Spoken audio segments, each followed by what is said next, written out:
Wind warning. Issued at Wednesday 8:21 p.m. January 29, 2025. Issued by Environment and Climate Change Canada.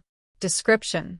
High westerly winds of up to 90 kilometers per hour are expected Thursday and Thursday evening. Hashtag.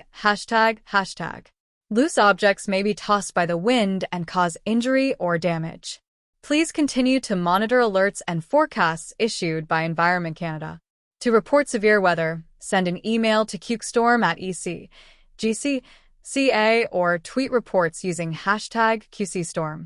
Avertissement d'event. Publié le mercredi 20h21, le 29 janvier 2025. Publié par Environnement et Changement climatique Canada. Description. Des vents forts d'ouest peuvent atteindre 90 km par sont attendus jeudi et jeudi soir. Hashtag. Les objets lâches peuvent être projetés par le vent et causer de blessures ou de dommages.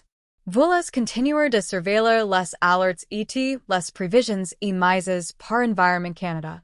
Pour signaler de conditions météorologiques extrêmes, envoyez un courriel à qstorm@ec.gc.ca ou tweetez de rapports en utilisant hashtag QCStorm.